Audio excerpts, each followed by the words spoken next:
विद्यार्थी मित्रांनो, आज आपण अत्यंत महत्त्वाच्या टॉपिकवर चर्चा करणार आहोत. राज्यशास्त्राच्या अभ्यासामध्ये लोककल्याण, वेलफेअर स्टेट किंवा लोककल्याणकारी राज्य या संकल्पनेला खूप जास्त महत्त्व प्राप्त झालेलं आहे. शासन कसं असावं तर लोककल्याणकारी असावं असं म्हटलं जातं. आता जनता जेव्हा एखाद्या शासनाला निवडून देते त्यावेळेस जनताही आपलं कल्याण होईल हा उद्देश डोळ्यासमोर ठेवून त्या राजकीय पक्षाला निवडणुकीमध्ये बहुमताने निवडून देते. मग राजकीय पक्षाची पण जबाबदारी आहे की ते जे राज्य निर्माण करतील ते लोककल्याणकारी असलं पाहिजे, की ज्याच्यामध्ये तळागाळापासून तर सर्व व्यक्तींचा हा सामाजिक, आर्थिक, राजकीय विकास समान पातळीवर, समान संधीनुसार कोणताही भेदभाव न करता, कोणताही अन्याय अत्याचार न करता त्यांचा विकास होईल हा उद्देश या लोककल्याणकारी राज्यामध्ये ठेवणं या सत्ताधारी पक्षाला आवश्यक असतं. आता लोककल्याणकारी राज्य म्हणजे काय याचा जर आपण विचार केला तर एका निश्चित जीवनमानाची हमी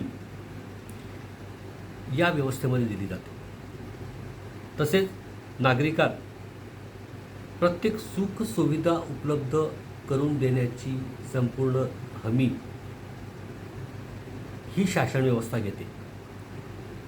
शासन व्यवस्था घेते याचाच अर्थ की ते लोककल्याणकारी राज्याच्या निर्मितीचं समर्थन करतात असं या ठिकाणी म्हटलं जातं. जीवनमान उंचावणे, सुखसुविधा आणि जनतेच्या मूलभूत अधिकार आणि हक्काची ज्या व्यवस्थेमध्ये किंवा ज्या व्यवस्थेत संरक्षण होतं तसं राज्य म्हणजे लोककल्याणकारी राज्य आहे असं या ठिकाणी म्हटलं जातं. राष्ट्रीयकरणामुळे या लोककल्याणकारी राज्याचा विकास हा झाला आहे. हेरॉल्ड लास्की सारख्या विचारवंतांनी कल्याणकारी राज्याची संकल्पना याच दृष्टिकोनातून मांडलेली आहे. कारण कल्याण हे प्रत्येक व्यक्तीचं व्हायला पाहिजे, समाजाचं व्हायला पाहिजे, राज्याचं व्हायला पाहिजे, प्रत्येकाचं कल्याण व्हायला पाहिजे. कल्याण जर सर्वांचं झालं तर राजकीय व्यवस्था ही चांगल्या प्रकारे प्रगती करत असते असं या हेरॉल्ड लास्कीने म्हटलेलं आहे. याची उद्दिष्ट काय तर याचं महत्त्वाचं उद्दिष्ट की सामाजिक न्याय व समता निर्माण करणं, आर्थिक सुरक्षा व स्थैर्य निर्माण करणं, उत्पन्न व संपत्तीचं समान वाटप जनतेमध्ये करणं आणि जलद विकास करणं हे एक महत्त्वाचं उद्दिष्ट या कल्याणकारी राज्याचं असतं. या कल्याणकारी राज्याची उद्दिष्टे काय ही उद्दिष्टे डोळ्यासमोर ठेवून शासन काम करत असतं. अशी कल्याणकारी राजकीय व्यवस्था निर्माण होण्याला काही वैशिष्ट्ये कारणीभूत ठरतात. ती म्हणजे लोककल्याणकारी राजकीय व्यवस्था निर्माण होण्यासाठी लोकशाही शासन व्यवस्था असणं अत्यंत आवश्यक आहे की ज्याच्यामध्ये जनतेच्या इच्छाकांक्षाला महत्त्व असतं. दुसरं, राज्यघटना व कायदा असणं आवश्यक आहे किंवा तो सर्वश्रेष्ठ असतो असं मानणारा समाज हा कल्याणकारी राज्याचा घटक असतो. तिसरं, संपत्तीच्या अधिकाराला या व्यवस्थेमध्ये पूर्ण मान्यताही दिलेली असते. आणि चौथं की मूलभूत गरजा पुरवण्याची जबाबदारी ही राज्याची असेल.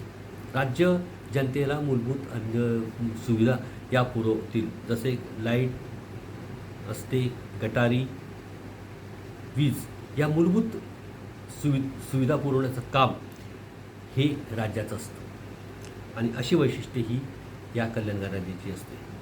या कल्याणकारी राज्याला काय काम करावं लागतं किंवा कार्य काय तर राज्याचं संरक्षण करणे, नैसर्गिक संकटांना तोंड देणे, शिक्षण व आरोग्य याचा विकास करणे,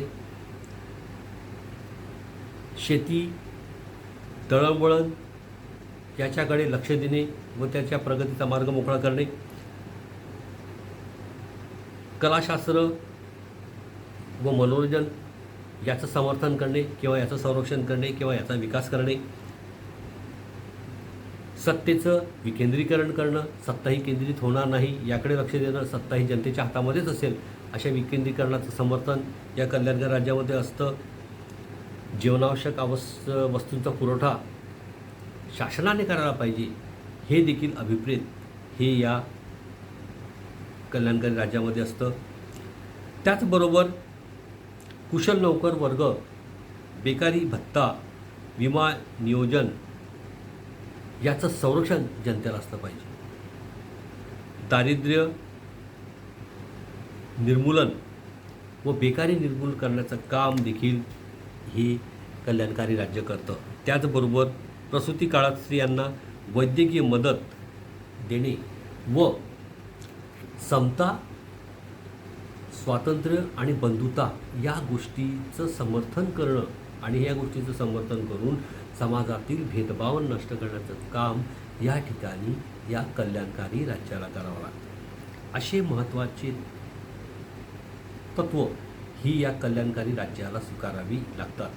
जे शासन, जी सत्ता हे योग्य प्रकारे स्वीकारतं ते सरकार हे टिकून राहत असतं. अशा सरकारला जनतेचा पूर्ण पाठिंबा असतो व सत्ता ही सक्षम बनत असते आणि कल्याणकारी राज्याची संकल्पना ही यशस्वी होत असते.